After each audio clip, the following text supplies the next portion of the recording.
আসসালামু আলাইকুম ওরহমতুল্লাহি ওবারাকাতু।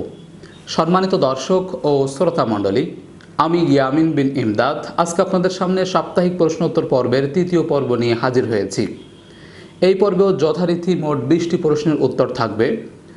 41 নম্বর প্রশ্ন থেকে 60 নম্বর প্রশ্ন পর্যন্ত আজকে আপনাদের সামনে খুবই সংক্ষিপ্তভাবে উত্তরগুলো উপস্থাপন করার চেষ্টা করব। ওমা তৌফিক ইল্লা বিল্লাহ। তো কালক্ষেপণ না করে চলুন আমরা শুরু করি। 41 নম্বর প্রশ্ন আমাদের কাছে লিখেছিলেন সিরাজগঞ্জ থেকে মোহাম্মদ রাকিব খান। তিনি প্রশ্ন লিখেছিলেন যে শিশুরা কোনো সূরা পড়তে পারে না তাদেরকে তাবিজ দেওয়া যাবে কিনা। তো এই প্রশ্নের উত্তর হলো, রাসূল করিম সাল্লাল্লাহু আলাইহি ওয়াসাল্লাম তাবিজের ব্যাপারে যে আমল করেছেন, অর্থাৎ তিনি তাবিজ ছিঁড়ে ফেলতে বলেছেন, তাবিজ না নেওয়ার কথা বলেছেন। তিনি কখনো নিজে তাবিজ লিখে দেননি অথবা কোনো সাহাবায়ে কেরামকে নির্দেশ করেননি যে একটা তাবিজ লিখে তার গলায় ঝুলিয়ে দাও। এরকম কোনো সুস্পষ্ট আমল রাসূল করিম সাল্লাল্লাহু আলাইহি ওয়াসাল্লামের থেকে প্রমাণিত নয়। কোনো হাদিসে এই কথা আমরা দেখতে পাই না। বরং আল্লাহ রাসূল সাল্লাল্লাহু আলাইহি ওয়াসাল্লাম তাবিজ দেখলে সেটাকে ছিঁড়ে ফেলতে নির্দেশ দিয়েছেন। অতএব সে শিশু হোক অথবা বৃদ্ধ হোক, যে কেউ হোক, তাবিজ নেওয়ার ব্যাপারে সরাসরি কোনো সুন্নার আমল নেই। অতএব ছোট সন্তানদেরকে আমরা ঝাড়ফুঁক করতে পারি। সাহাবায়ে কেরাম তাদের ছোট্ট সন্তানদেরকে আল্লাহ রাসূল সাল্লাল্লাহু আলাইহি সাল্লামের কাছে দোয়ার জন্য নিয়ে আসতেন। আল্লাহ রাসূল সাল্লাল্লাহু আলাইহি সাল্লাম কোলে নিয়ে দোয়া করে দিতেন, ঝাড়ফুঁক করে দিতেন। কখনও তিনি রোগ মুক্তির জন্য তাবিজ দেন নাই, তিনি নিজে লিখে দেন নাই অথবা কোনো সাহাবায়ে কেরামকে নির্দেশ করেন নাই যে এই ছোট্ট সন্তানকে একটা তাবিজ লিখে দাও, তার গলায় ঝুলিয়ে দাও, তার শেফার জন্য, রোগ মুক্তির জন্য এটা কাজ করবে। এরকম কোনো কথা কিন্তু তিনি কোনো দিন বলেন নেই। অতএব এ ব্যাপারে আমরা যা করতে পারি, ছোট্ট সন্তানদেরকে ঝাড়ফুঁক করতে পারি। সূরা ফাতিহা পড়ে তার গায়ে ফু দিয়ে দিলাম, ঝাড়ফুঁক করে দিলাম, অথবা এক গ্লাস পানির মধ্যে সূরা ফাতিহা পড়ে ফু দিয়ে দিলাম, সেই এক গ্লাস পানি পড়া তাকে খাওয়ালাম। এরকম আমরা ঝাড়ফুঁক করতে পারি, এর অনুমতি ইসলামে আছে। তবে তাবিজের ব্যাপারে রাসূল করিম সাল্লাল্লাহু আলাইহি সাল্লামের কোনো সুন্নাহ আমল নেই, বরং আমরা বিপরীত আমলটাই দেখতে পাই।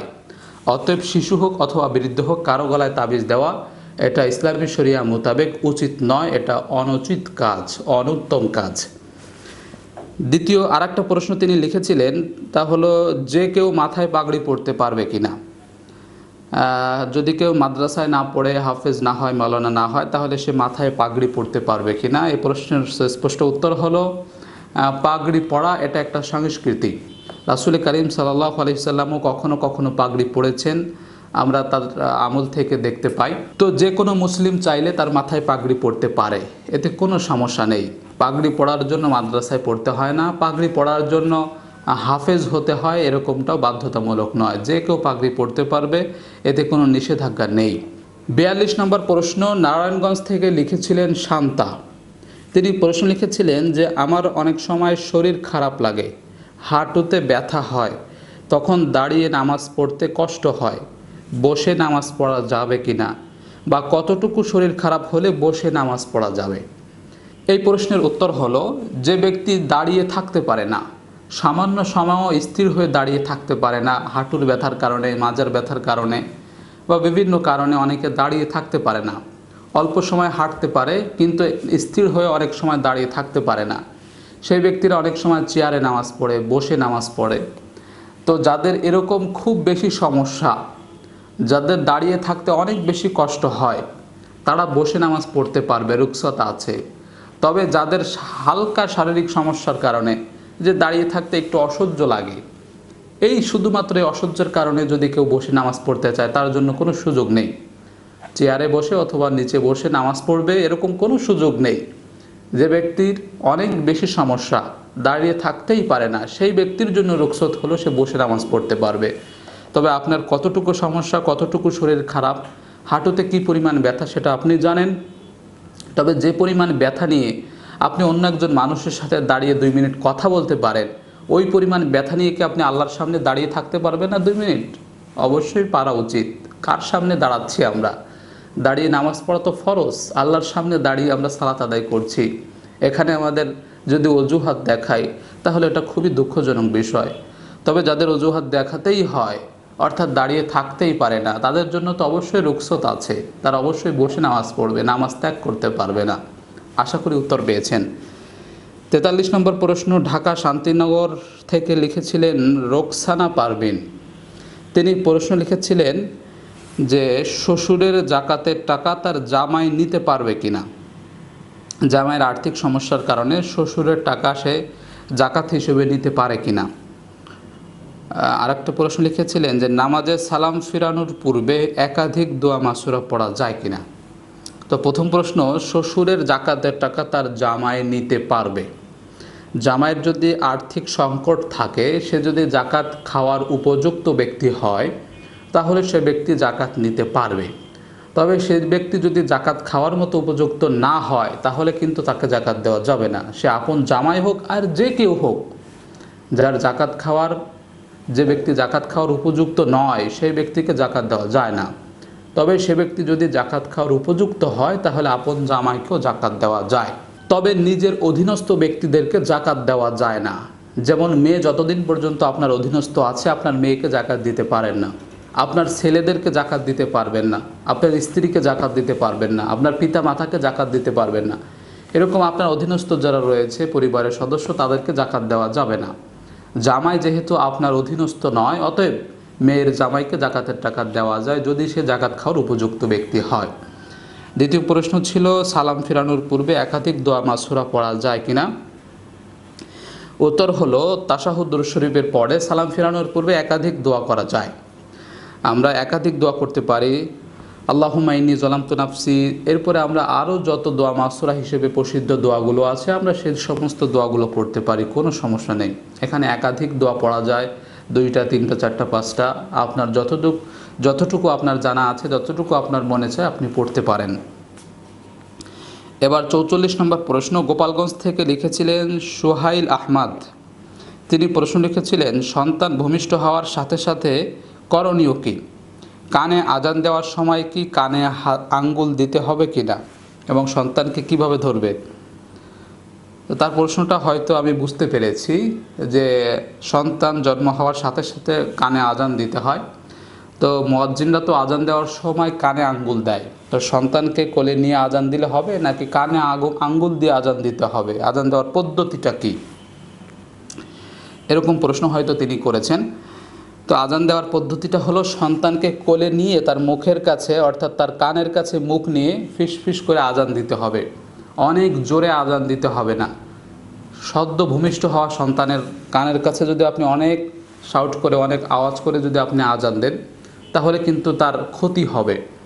অতএব আস্তে আস্তে করে ফিস ফিস করে আজান দিতে হবে, যেন তার কোনো ক্ষতি না হয়, সদ্য ভূমিষ্ঠ সন্তানের যেন কোনো ক্ষতি না হয়। আপনি 2 হাতে তাকে কোলে নিয়ে আপনি কানের কাছে আস্তে আস্তে করে আজান দিবেন, এটাই হলো পদ্ধতি।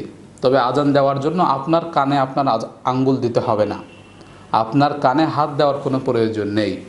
সাথে সাথে প্রাসঙ্গিক আরেকটা কথা বলে দেই, তা হলো যে কেউ সন্তানের কানে আজান দিতে পারবে। তার পিতাও পারবে, তার মাতা যদি সুস্থ থাকে সেও পারবে, তার দাদা যদি সামনে থাকে দাদা দিতে পারবে, আপন ভাই দিতে পারবে, আপন বোন দিতে পারবে, অথবা তার নানি দিতে পারবে, তার দাদি দিতে পারবে। অর্থাৎ উপস্থিত যে কেউ সন্তানের কানে আজান দিতে পারবে। তবে উত্তম হলো সন্তানের কানে সন্তানের পিতা যদি উপস্থিত থাকে, তাহলে তার পিতা কানে আজান দিবে, অথবা তার আপন ভাই কানে আজান দিবে। এরপরে তার দাদা যদি বেঁচে থাকে দাদা দিবে, নানা দিবে। এরপরে পুরুষ লোক কেউ যদি না থাকে, তাহলে দাদি নানি দিতে পারবে। 45 নম্বর প্রশ্ন, কিশোরগঞ্জ থেকে লিখেছিলেন সাদ্দাম মিয়া। তিনি প্রশ্ন লিখেছিলেন 4 রাকাত বিশিষ্ট সুন্নত সালাতে প্রত্যেক রাকাতে সূরা ফাতিহার সাথে সূরা মিলাতে হবে কিনা। এই প্রশ্নের উত্তর হলো সুন্নত নামাজ 2 রাকাত হোক 4 রাকাত হোক, যে রাকাতই হোক, প্রত্যেক রাকাতে সূরা ফাতিহার সাথে সূরা মিলাতে হবে। শুধু ফরজ নামাজের ক্ষেত্রে প্রথম 2 রাকাতে সূরা মিলাতে হয়, পরের রাকাতগুলোতে সূরা মিলাতে হয় না, শুধু সূরা ফাতিহা পড়ে রুকুতে যেতে হয়। সুন্নত নফল নামাজে প্রত্যেক রাকাতেই সূরা ফাতিহার সাথে সূরা পড়তে হয়। আশা করি বুঝাতে পেরেছি।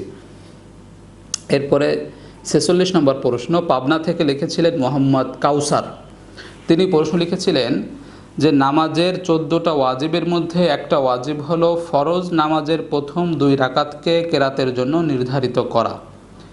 এই কেরাতের জন্য নির্ধারিত করা বলতে কি বোঝানো হয়েছে। হ্যাঁ, 45 নম্বর প্রশ্নের উত্তরটা যেরকম ছিল, এই প্রশ্নের উত্তরটাও এরকমই। তা হলো যে ওয়াজিবের মধ্যে লেখা হয়, বইতে লেখা হয় যে প্রথম 2 রাকাতকে কেরাতের জন্য নির্ধারিত করা, অর্থাৎ প্রত্যেক ফরজ নামাজে প্রথম 2 রাকাতে সূরা ফাতিহার সাথে যে কোনো একটা কেরাত পড়তে হবে, সূরা পড়তে হবে, এটাই বোঝানো হয়েছে। পরবর্তী 1 রাকাত হোক 2 রাকাত হোক, অর্থাৎ তৃতীয় চতুর্থ রাকাতে ফরজ নামাজের ক্ষেত্রে সূরা মিলাতে হয় না, তবে প্রথম 2 রাকাতে কেরাতের জন্য নির্দিষ্ট করতে হয়, নির্ধারিত করতে হয়। এই কথাটা এভাবে ভাষায় ব্যক্ত করা হয়েছে, আশা করি বোঝাতে পেরেছি। 47 নম্বর প্রশ্ন বরিশাল থেকে লিখেছিলেন শান্তা। তিনি প্রশ্ন লিখেছিলেন যে আমার মা শুদ্ধভাবে কোরআন পড়তে পারে না, উচ্চারণে ভুল হয়, এখন আবার নতুন করে শিখতেছে, তবে আগের ভুল পড়ার জন্য কি গুনাহ হবে? এই প্রশ্নের উত্তর হলো, যারা বিগত জীবনে না জানার কারণে ভুল পড়ে ফেলেছে, আল্লাহ রাব্বুল আলামিন হয়তো তাদেরকে মাফ করে দেবেন। আর তিনি যদি চান তাহলে যত তেলাওয়াত করেছে তার জন্য তিনি সওয়াবও দেবেন। এর জন্য দরকার ইখলাস। তার ভিতরে ইখলাস ছিল কিনা, সে আল্লাহর জন্য পড়েছে কিনা নাকি মানুষকে দেখানোর জন্য পড়েছে, এটা হলো মুখ্য বিষয় হবে। যদি আল্লাহর জন্য হয়ে থাকে, যদি সে চেষ্টার ত্রুটি না করে, অনাকাঙ্ক্ষিত ভুলের কারণে আল্লাহ রাব্বুল আলামিন মাফ করে দেবেন। তবে এখন যেটা করতেছে, নতুন করে আবার শিখতেছে, এটা অবশ্যই তার জন্য একটা ভালো কাজ। আল্লাহ রাব্বুল আলামিন অবশ্যই প্রতিদান দেবেন এবং আশা করি তার কোনো গুনাহ হবে না। না জানার কারণে, না বোঝার কারণে হয়তো পড়ে ফেলেছে, এখন বুঝতে পারছে, আবার নতুন করে শিখতেছে। আল্লাহ রাব্বুল আলামিন কবুল করুক, তার পিছনের কোনো গুনাহ ইনশাআল্লাহ হবে না। এরপরে 48 নম্বর প্রশ্ন ঢাকা থেকে লিখেছিলেন নূর আমিন। তিনি প্রশ্ন লিখেছিলেন যে দুরুদে হাজারি কবর জিয়ারতে পড়লে কি মৃত ব্যক্তির 80 বছরের কবরের আযাব মাফ হয়? দুরুদে হাজারি কি কবর জিয়ারতের সময় পড়তে হয়? এই প্রশ্নের উত্তর হলো যে অনেক কবরস্থানে লেখা থাকে যে দুরুদে হাজারি একবার পাঠ করলে মৃত ব্যক্তির 80 বছরের কবরের আযাব মাফ হয়ে যায়। আসলে এটা মানুষের তৈরি করা হয়তো একটা কথা। দুরুদে হাজারি বা দুরুদে হাজারির এই ফজিলত আসলে কোনো হাদিসে আছে কিনা আমাদের জানা নেই। কোনো হাদিসে আজ পর্যন্ত দেখিনি দুরুদে হাজারি বা দুরুদে হাজারির ফজিলত যেগুলো লেখা হয় বিভিন্ন কবরস্থানে। এগুলো অনেক বিজ্ঞ ওলামা ইকরামের মতে এগুলো মানুষের তৈরি করা একটা ফজিলত, বানোয়াট ফজিলত। এরকম কোনো ফজিলত সহি শুদ্ধ কোনো হাদিসের মধ্যে পাওয়া যায় না দুরুদে হাজারির ব্যাপারে। এরপরে 49 নম্বর প্রশ্ন ঢাকা থেকে লিখেছিলেন ইয়াসির আরাফাত। তিনি প্রশ্ন লিখেছিলেন যে সাল্লাল্লাহু আলাইহি ওয়াসাল্লাম এই শব্দটাকে একটা দুরুদ, শুধুমাত্র এই শব্দটা পাঠ করলে কি দুরুদ হবে? এর উত্তর হলো জি হবে। দুরুদের সংক্ষিপ্ত রূপ হলো সাল্লাল্লাহু আলাইহি ওয়াসাল্লাম। তো আমরা যদি সাল্লাল্লাহু আলাইহি ওয়াসাল্লাম পড়ি, অর্থাৎ রাসূল কারীম এর নাম শোনার সাথে সাথে যদি আমরা সাল্লাল্লাহু আলাইহি ওয়াসাল্লাম পড়ি, তখন একটা দুরুদ হয়ে যায়। এটা দুরুদের সংক্ষিপ্ত রূপ। তিনি আরেকটা প্রশ্ন লিখেছিলেন যে সহবাস বা স্বপ্নদোষের পরে ফরজ গোসলে যাওয়ার পথে যা কিছু স্পর্শ করা হয় সেগুলো কি নাপাক হয়? অর্থাৎ প্রশ্নটা হলো, যে ব্যক্তির গোসল ফরজ সে ব্যক্তি যদি কোনো কিছু স্পর্শ করে সেটা কি নাপাক হয় কি না? এই প্রশ্নের উত্তর হলো যে নাপাক হয় না। কোনো ব্যক্তির উপর যদি গোসল ফরজ হয়ে যায়, সে ব্যক্তি কাউকে স্পর্শ করলে তার কোনো ক্ষতি হবে না, তার শরীর নাপাক হবে না। সে যদি কোনো কাপড় হাত দিয়ে ধরে অথবা কোনো কিছু বস্তু স্পর্শ করে, তাতে কোনো ক্ষতি নেই বা কোনো কিছু নাপাক হয় না। অনেকের একটা ভুল ধারণা থাকে, যে ব্যক্তি সদ্য সহবাস করে আসছে অথবা যার স্বপ্নদোষ হয়ে গেছে, সে ব্যক্তি গোসল করার পূর্বে কোনো কিছু স্পর্শ করতে পারবে না, কোনো কাউকে ধরতে পারবে না, এরকম একটা ভুল ধারণা অনেকের মধ্যে আছে। এটা একটা ভুল ধারণা। সেই ব্যক্তি কাউকে স্পর্শ করলে, কোনো বস্তু স্পর্শ করলে সেটা নাপাক হয় না। এরপরে 50 নম্বর প্রশ্ন ময়মনসিংহ থেকে লিখেছিলেন মোহাম্মদ আবু সুহান। তিনি প্রশ্ন লিখেছিলেন যে প্রস্রাবের পরে যদি শুধু টিস্যু ব্যবহার করি তাহলে কি হবে নাকি পানিও ব্যবহার করতে হবে? এই প্রশ্নের উত্তর হলো, প্রস্রাবের পরে হয়তো পানি ব্যবহার করতে হবে, না অন্যথায় টিস্যু ব্যবহার করতে হবে, অর্থাৎ ঢিলা কুলুক ব্যবহার করতে হবে। যে কোনো একটা ব্যবহার করলে হয়ে যায়। তবে আমাদের সুবিধার জন্য বা আমাদের মনের সন্দেহ দূর করার জন্য আমরা দুটোটাই ব্যবহার করে থাকি। অধিকাংশ মানুষ আমরা ঢিলা কুলুক ব্যবহার করে থাকি, অর্থাৎ টিস্যু ব্যবহার করে থাকি অনেকে, আবার সাথে সাথে পানিও ব্যবহার করে থাকি। এটা অতিরিক্ত সতর্কতার কারণে। তবে এরকমটাই করতে হবে, এটা বাধ্যতামূলক নয়। পবিত্রতার জন্য যে কোনো একটা উপায় বেছে নিলেই হবে। যেখানে পানি নেই শুধু টিস্যু ব্যবহার করলেই হবে, আর যেখানে পানি আছে কিন্তু টিস্যু নেই, সেখানে পানি ব্যবহার করলে হবে, আর যেখানে দুটোটাই আছে দুটোটাই ব্যবহার করতে পারবো, কোনো সমস্যা নেই। তিনি আরেকটা প্রশ্ন লিখেছিলেন যে পূর্বে কারো হক নষ্ট করে থাকলে এখন যার হক তাকে আদায় করা সম্ভব না হলে কি করব। যার হক নষ্ট করা হয়েছে সে হয়তো মারা গিয়েছে অথবা তাকে খুঁজে পাওয়া যাচ্ছে না, তার হক আদায় করা সম্ভব হচ্ছে না। এই মুহূর্তে অবশ্যই তার জন্য আল্লাহ রাব্বুল আলামিনের কাছে ক্ষমা চাইতে হবে, তার হয়ে, আপনার হয়ে না। আপনি যার হক নষ্ট করেছেন তাকে যদি খুঁজে না পান, সে যদি মৃত হয়ে যায়, তাহলে তার হয়ে আপনি আল্লাহর কাছে ক্ষমা চাইবেন যে আল্লাহ, ওই ব্যক্তির আমি হক নষ্ট করেছিলাম, তাকে কষ্ট দিয়েছিলাম, তো তার হয়ে আমি তোমার কাছে ক্ষমা চাইতেছি, তুমি তাকে মাফ করে দিও। এটা আপনার জন্য এখন করণীয়। এরপরে 51 নম্বর প্রশ্ন সাতক্ষীরা থেকে লিখেছিলেন মোহাম্মদ আসাদুজ্জামান। তিনি প্রশ্ন লিখেছিলেন যে ব্যবসার ক্ষেত্রে লাভের অংশের কি কোনো নির্দিষ্টতা আছে নাকি ইচ্ছামতো লাভ করা যায়? অর্থাৎ কোনো পণ্যের নির্দিষ্ট পরিমাণ লাভ করতে হবে নাকি কোনো পণ্যে নিজের ইচ্ছামতো লাভ করা যায়? ক্রয় বিক্রয়ের সময় নিজের ইচ্ছামতো লাভ করে নেওয়া যায় কিনা? এই প্রশ্নের উত্তর হলো যে সব কিছুর একটা লিমিটেশন আছে, একটা মানবিকতা আছে। যে বস্তুর মূল্য মাত্র 10 টাকা, মানুষ বিপদে পড়ে যদি আপনার কাছে কিনতে যায়, আপনি যদি বিপদ দেখে সেটাকে 100 টাকা পর্যন্ত মূল্য বাড়িয়ে নেন, তাহলে তো সেটা জুলুম হয়ে যায়। এটা অবশ্যই জুলুম হয়ে যায়। সে ব্যক্তি জানতেছে এটা আমি 10 টাকা হলে স্বাভাবিকভাবে ক্রয় করতে পারি, অথচ অন্য কোথাও পাওয়া যাচ্ছে না, বিপদে পড়েছি, এজন্য সে আমার কাছ থেকে 90 টাকা বেশি নিল। এটা কিন্তু সে অন্তর থেকে একটা কষ্ট পাবে। তার অতি প্রয়োজনীয়তার কারণে সে ব্যক্তি হয়তো আপনার কাছ থেকে অনেক বেশি টাকা দিয়ে কিনে নেবে, কিন্তু সেটা তার প্রতি আপনার জুলুম করা হয়ে যায়। এজন্য অবশ্যই মানবিকতা বজায় রাখতে হবে। কোন পণ্যের দাম কীরকম রয়েছে মার্কেটে এবং মানুষ কীরকম দাম দিয়ে এগুলো ক্রয় করতেছে, এগুলো বিবেচনা করে অবশ্যই দাম নির্ধারণ করতে হবে। এমন কোনো দাম নির্ধারণ করা যাবে না যেটাকে মানুষ জুলুম মনে করে। মানুষ যখন এটাকে জুলুম মনে করবে, আর আপনি যখন ইচ্ছাকৃতভাবে এরকম সময়ের সদ্ব্যবহার করে ফেলবেন, অর্থাৎ বাজারকে আপনি চড়া বানিয়ে ফেলবেন, মাল মজুত করে রাখবেন, এটা কিন্তু অবশ্যই গুনাহের কাজ। আল্লাহ রাসূল সাল্লাল্লাহু আলাইহি সাল্লাম এভাবে মজুত করে দাম বাড়াতে নিষেধ করেছেন। 52 নম্বর প্রশ্ন চট্টগ্রাম থেকে লিখেছিলেন মোহাম্মদ ইকবাল। তিনি প্রশ্ন লিখেছিলেন যে মৃত ব্যক্তির নেকির পাওয়ার জন্য হুজুরদের মাধ্যমে 1 মাস বা 2 মাস পর্যন্ত কোরআন খতম দেওয়া বা কবরের পাশে দাঁড়িয়ে কোরআন খতম দেওয়া যায় কিনা? এরকম একটা প্রচলন অনেক এলাকায় আছে যে হুজুরদের মাধ্যমে মাসের পর মাস কোরআন খতম চলতে থাকে এবং কবরের পাশে দাঁড়িয়ে কয়েকবার কোরআন খতম দেওয়া হয়, দোয়া করা হয়। এরকম যে একটা প্রচলন আমাদের সমাজে অনেক জায়গায় আছে, এগুলো আসলে সুন্নাহ পদ্ধতি না। ইসলামী শরীয়ত আমাদেরকে এভাবে শিক্ষা দেয় না।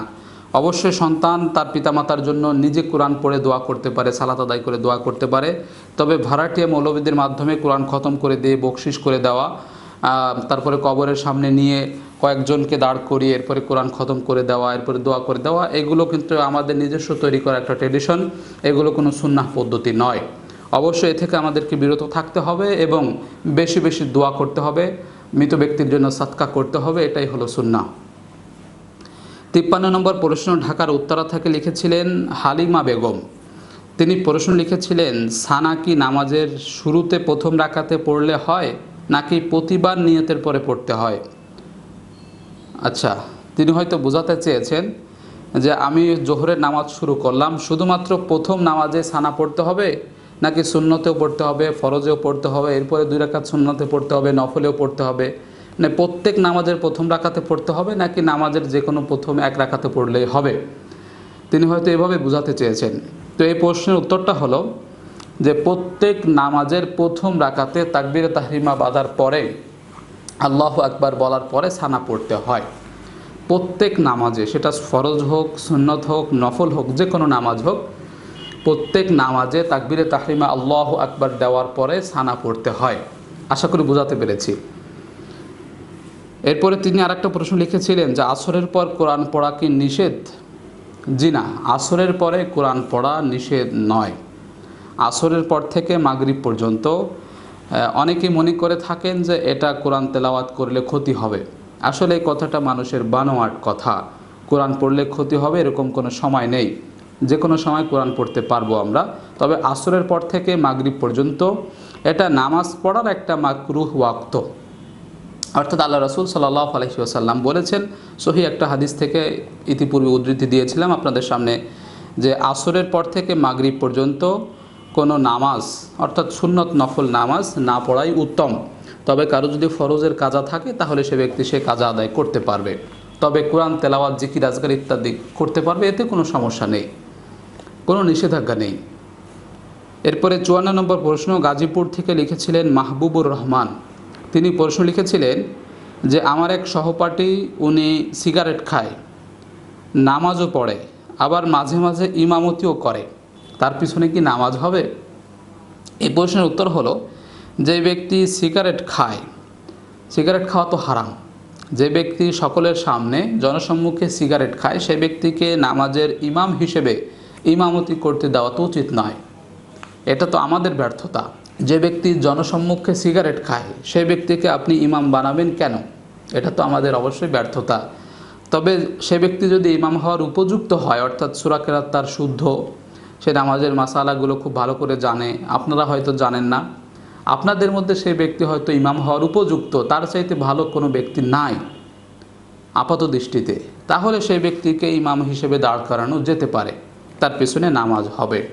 তবে সে যেহেতু হারাম খায়, সিগারেট খায়, অবশ্যই তাকে ইমাম হিসেবে নিযুক্ত করা আমাদের উচিত হবে না। যে ব্যক্তির মুখে দুর্গন্ধ আছে, হারাম লেগে আছে, সেই ব্যক্তির কাছে তো রহমতের ফেরেশতা থাকে না, তো সেই ব্যক্তিকে আমরা ইমাম হিসেবে নিযুক্ত করা তো আমাদের ব্যর্থতা। 55 নম্বর প্রশ্ন সাভার থেকে লিখেছিলেন রায়হান। তিনি প্রশ্ন লিখেছিলেন যে কোনো সংগঠন বা দলের সমালোচনা করলে কি গীবত হয় যদি কোনো ব্যক্তির নাম উল্লেখ না করি? জি না, যে কোনো সংগঠন বা দলের সমালোচনা করা যেতে পারে। সেটা যদি সমাজের প্রয়োজনের ক্ষেত্রে, দেশের প্রয়োজনের ক্ষেত্রে সমালোচনা করা যেতে পারে, তবে সেটা অবশ্যই যুক্তিসঙ্গত হতে হবে। অযৌক্তিক সমালোচনা বা ভিত্তিহীন কোনো অপবাদ দেওয়া, সেটা ব্যক্তি হোক বা দলের বিরুদ্ধে হোক, কারো বিরুদ্ধে দেওয়া উচিত নয়। 56 নম্বর প্রশ্ন মিরপুর থেকে লিখেছিলেন আবিদুর রহমান। তিনি প্রশ্ন লিখেছিলেন যে কুরবানির গরু কি যে কেউ জবাই করতে পারবে এবং জবাইয়ের পূর্বে কি নাম পড়া লাগবে কিনা? এই প্রশ্নের উত্তর হলো, কুরবানির গরু যে কোনো মুসলিম ব্যক্তি জবাই করতে পারবে, যে কোনো মুসলিম ব্যক্তি জবাই করতে পারবে। জবাই করার নিয়ম হলো যে কোন কোন ব্যক্তির পক্ষ থেকে কুরবানি দেওয়া হচ্ছে তাদের নাম মুখে না বললেও সমস্যা নেই, তবে তার জানা থাকাটা উচিত। যে ব্যক্তি জবাই করতেছে তার জানা থাকাটা উচিত যে অমুক অমুক ব্যক্তির পক্ষ থেকে আল্লাহর নামে কুরবানি করছি, বিসমিল্লাহি আল্লাহু আকবার, এভাবে ছুরি চালিয়ে দিতে হবে, এটাই পদ্ধতি। এরপরে 57 নম্বর প্রশ্ন রংপুর থেকে লিখেছিলেন মোহাম্মদ সাব্বির। তিনি প্রশ্ন লিখেছিলেন যে কুরবানির গরুর ভাগে কি আকিকা দেওয়া যাবে? এই প্রশ্নের উত্তর হলো যে কুরবানির গরুর ভাগে আকিকা দেওয়াটা সুন্নাহ পদ্ধতি নয়। অধিকাংশ উলামা কেরামের মতে কুরবানি এবং আকিকা ভিন্ন ভিন্নভাবে দিতে হয়। আকিকা দিতে হয় ছাগল দিয়ে, আর কুরবানি তো আপনি ছাগল দিয়ে দিতে পারেন, গরু দিয়ে দিতে পারেন, উট দিয়ে দিতে পারেন। তবে কুরবানির ভাগে আকিকা দেওয়ার ব্যাপারে অনেক উলামা কেরাম মত দিয়েছেন, তবে এটা সুন্নাহ কোনো পদ্ধতি নয়। এটা অবশ্যই সুন্নাহ মোতাবেক আদায় করতে হলে আলাদা আলাদা দিতে হবে, একসাথে ভাগের সাথে সংমিশ্রণ করা যাবে না। এরপরে 58 নম্বর প্রশ্ন বরিশাল থেকে লিখেছিলেন মোহাম্মদ মেহেদি। তিনি প্রশ্ন লিখেছিলেন বিয়ের আগে হবু বউয়ের সাথে পরিচিত হওয়ার জন্য মোবাইলে কথা বলা যাবে? এই প্রশ্নের উত্তর হলো যে বিয়ের আগে হবু বউ সেটা যদি নিশ্চিত হয়, এঙ্গেজমেন্ট যদি হয়ে যায়, পারিবারিকভাবে যদি সেটা সিদ্ধান্ত ফয়সালা হয়ে যায় যে এই মেয়ের সাথে এই ছেলের বিয়ে হবে অমুক তারিখে, তো সেই মেয়ের সাথে সেই ছেলের সাথে যদি একটু কথাবার্তা বলে নিজেদের মধ্যে একটু আন্ডারস্ট্যান্ডিং করা যায়, একটু পরিচিত হওয়া যায়, তাহলে সেটা করা যেতে পারে শর্ত সাপেক্ষে। তা হলো যে সরাসরি দেখা করা যাবে না, হাট বাজার মার্কেটে পার্কে ঘোরাফেরা করা যাবে না, হয়তো বা মোবাইলে SMS-এর মাধ্যমে আদান প্রদান করা যেতে পারে নিজের সম্পর্কে তার সম্পর্কে জানার জন্য, অথবা মোবাইলে অল্প সময় কথা বলা যেতে পারে। তবে সেটা অবশ্যই নিশ্চিত হওয়ার পরে যে তার সাথেই আপনার বিয়ে হচ্ছে এবং তারিখ হয়ে গেছে, আপনার বিয়ের ডেট হয়ে গেছে, এরকম নিশ্চিত হওয়ার পরেই আপনি কথা বলতে পারেন, এর আগে পারেন না। 59 নম্বর প্রশ্ন খুলনা থেকে লিখেছিলেন মোহাম্মদ ইকবাল। তিনি প্রশ্ন লিখেছিলেন যে সুদখোরের বাড়িতে কি দাওয়াত খাওয়া যাবে?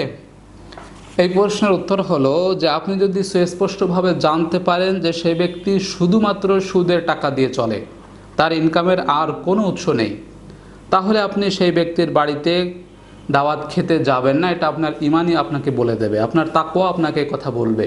যদি আপনি একজন তাকওয়াবান, মুত্তাকি, পরহেজগার, ইমানদার ব্যক্তি হন, তবে আপনি যদি জানতে পারেন যে সে ব্যক্তি সুদের টাকার পাশাপাশি তার হালাল কোনো বিজনেস আছে, তার জায়গা জমি আছে, সেখান থেকে ফসল আসে, তারপরে তার কোনো চাকরি আছে, সেখান থেকে সে মাসে মাসে একটা স্যালারি পায়, বেতন পায়, তো হালাল ইনকামের অন্য কোনো উৎস তার আছে, তাহলে সেক্ষেত্রে আপনি তার বাড়িতে দাওয়াত খেতে যেতে পারেন, তার দাওয়াত আপনি গ্রহণ করতে পারেন।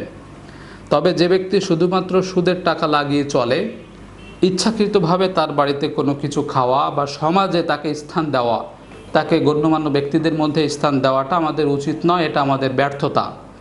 সুদখোর ব্যক্তিকে সমাজ থেকে অবশ্যই বয়কট করতে হবে, কারণ সুদ একটা ভয়ানক গুনাহ।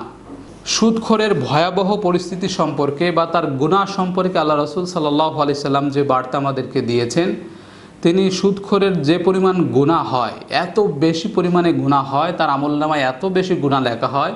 আল্লাহ রাসূল সাল্লাল্লাহু আলাইহি সাল্লাম তার স্তর বর্ণনা করতে গিয়ে বলেছেন যে সুদের সর্বনিম্ন গুনাহ হলো আপন মায়ের সাথে জিনা করা। নাউজুবিল্লাহ। নিজের মায়ের সাথে জেনা করলে যে পরিমাণ গুনাহ হতে পারে, একজন সুদখোরের সর্বনিম্ন গুনাহ হলো এরকম। তো সে ব্যক্তি কত বড় অপরাধী, কত বড় জঘন্য অপরাধে সে ব্যক্তি অপরাধী, একটু কল্পনা করা যায়? আল্লাহ রাসূল সাল্লাল্লাহু আলাইহি সাল্লাম সুদখোরের ব্যাপারে আমাদেরকে সতর্ক করেছেন এবং আল্লাহ রাব্বুল আলামিন সুস্পষ্টভাবে আমাদেরকে জানিয়ে দিয়েছেন, আহাল্লাল্লাহুল বাইয়া ওয়া হাররামার রিবা, তোমাদের জন্য ব্যবসাকে আমি হালাল করে দিয়েছি আর সুদকে চিরতরে হারাম করে দিয়েছি। অতএব সুদখোর ব্যক্তিদেরকে সমাজ থেকে বয়কট করতে হবে, তাদেরকে দাওয়াত দেওয়া যাবে না, তাদের বাড়িতে দাওয়াত খাওয়া যাবে না। একজন ইমানদার, মুত্তাকি, পরহেজগার ব্যক্তি হিসেবে আমাদের এটা ইমানি দায়িত্ব। সর্বশেষ 60 নম্বর প্রশ্ন গোপালগঞ্জ থেকে লিখেছিলেন মোহাম্মদ আনিস। তিনি প্রশ্ন লিখেছিলেন যে যৌতুক নেওয়া হারাম, তবে শ্বশুর বাড়ি থেকে যদি ইচ্ছাকৃতভাবে টাকা পয়সা দেয় তাহলে সেগুলো কি নেওয়া যাবে? আচ্ছা, ইচ্ছাকৃতভাবে যেটা দেওয়া হয় সেটা তো উপঢৌকন, সেটা তো উপহার। তো মেয়ের জামাই হিসেবে শ্বশুরবাড়ি থেকে আপনাকে যদি কোনো উপঢৌকন উপহার দেয় তাহলে তো সেটা আপনি স্বাচ্ছন্দ্যে গ্রহণ করতে পারবেন, এতে কোনো সমস্যা নেই। তবে আপনারা যদি দাবি করে বসেন, অনেকে একটু ব্যতিক্রম ভাষায় দাবি করে, তারা মুখে বলে যে আমরা যৌতুক চাই না, সাথে সাথে আবার কথাও বলে যে আপনার মেয়ের সুখের জন্য আপনার জামাইকে 2 লাখ টাকা দিয়ে দেন, সে ব্যবসা করে আপনাদের মেয়ে সুখে থাকবে। এরকম সুকৌশলে অনেকে দাবি করে বসে, আবার মুখেই বলে যে আমরা যৌতুক চাই না। তো এটাও কিন্তু যৌতুকের মধ্যেই শামিল। তো এরকম ছলে বলে কলে কৌশলে যারা যৌতুক নেয় তারাও কিন্তু হারাম খায়, আর এটাও কিন্তু সে যৌতুক নেওয়া হারাম আপনি বললেন, সে হারামের মধ্যেই গণ্য হবে। আশা করি আমি বুঝাতে পেরেছি। এই অল্প সময়ের মধ্যে 20টি প্রশ্নের উত্তর আপনাদেরকে হয়তো আমি বুঝাতে পেরেছি। আশা করছি যাদের প্রশ্নের উত্তর এখনও পাননি তারা আরেকটু ধৈর্য ধরে আগামী পর্ব পর্যন্ত অপেক্ষা করবেন। ইনশাআল্লাহ আগামী পর্বে আপনাদের প্রশ্নগুলো নিয়ে হাজির হব। সেই পর্যন্ত আমাদের সাথে থাকবেন। অন্য প্রশ্নের উত্তরগুলো আপনাদের সামনে সংক্ষেপে উপস্থাপন করার চেষ্টা করব, সেগুলো অবশ্যই আপনাদের দৈনন্দিন জীবনে ইনশাআল্লাহ কাজে লাগবে। আল্লাহ রাব্বুল আলামিন যেন আমাদেরকে সহি সালামতে রাখেন। আমিন। ওয়া আখির দাওয়ানা আনিল হামদুলিল্লাহি রাব্বিল আলামিন। আসসালামু আলাইকুম ওয়া রাহমাতুল্লাহি ওয়া বারাকাতুহু।